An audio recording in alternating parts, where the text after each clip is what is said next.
Hey, welcome back to GT Canada. If you saw our previous video talking about the PlayStation 5 controller and the back button modification options, then this is the video that you've been waiting for. Yes, that's right. I have finally received the package that contains my controller mod chip, my extra buttons, and some 3D printed back buttons that will be getting installed on this controller.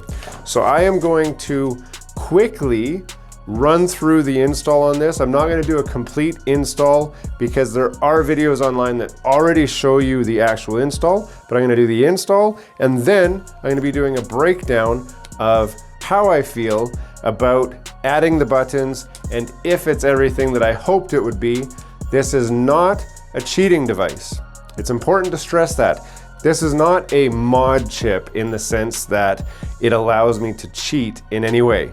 All this does is provide an easy solder point for me to add buttons that are hardwired into certain functions on this controller. In my case, I set up this inside button to be my X button and this inside button to be my square button. I know a lot of people use X and O, but I don't. That's just me. That's how I've been using it. It's fine. But if you wanted it to be X and circle, you could do that, or you can do X and triangle, square and circle, whatever. You have the option to add all of those. The only buttons you can't map are the touchpad button and L3 and R3. That's when you push down on these buttons. It won't map to those, but this allows me just an easy soldering point to map those buttons. So I'm going to run through that real quick and then we're going to jump into the review. Stick around.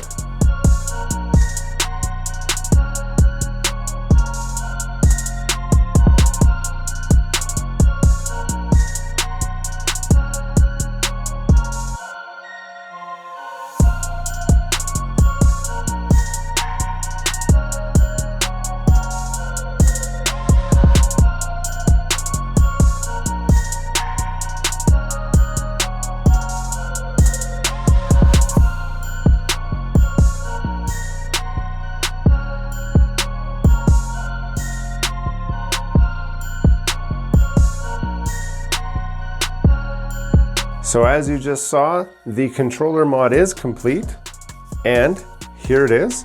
It looks very much like a factory controller now that it's done. I'm gonna hold it a little bit closer so you can see. So there's our buttons, and they click really nice. Clicky. So now when I hold this in my hand, I can click the inside buttons just like I'm used to when I'm playing all of my other games. So I have had a chance to test this out and I can report that this functions exactly the same as what I've used my Strike Pack for, which, as I've always said, it's only for adding these back buttons. I do not use the cheat functions that are built into the Strike Pack. So this solution works perfectly for what I'm looking for. I'm able to do everything that I ever wanted to do as far as the extra functionality. The nice thing with this mod chip, it's a solderless design to the board of the controller.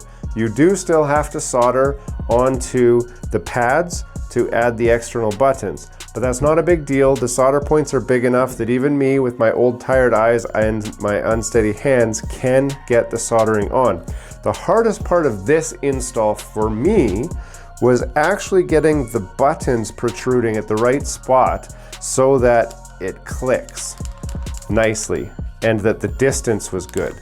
So that was really the hardest part. I actually had to reposition the button on this side a few times just to get it in the right spot. But other than that, the soldering was easy, getting it in was easy. There's plenty of teardown videos on how to take the controller apart, so that was easy. Overall, I would rank this as, for somebody who is comfortable with soldering and has soldered stuff before, this is like a 4 out of 10 for difficulty. It took me about an hour and a half to do it, and that was really just because I was spending a lot of time trying to find the tools that I needed because I don't do this every day. So if somebody did this every day, I think they could do it in 30 to 45 minutes very, very easily. it's not something that me personally that I want to do multiple times. The nice thing is when the controller breaks, because they do break, they've got the same analog stick as the PlayStation 4, and I typically go through a PlayStation 4 controller once a year. I find the analog stick just breaks on me. So when that happens, the nice thing is I can reuse the back of this controller where all of the soldering was done and the buttons were mounted to, and put it onto a new controller and transfer my back buttons over that way.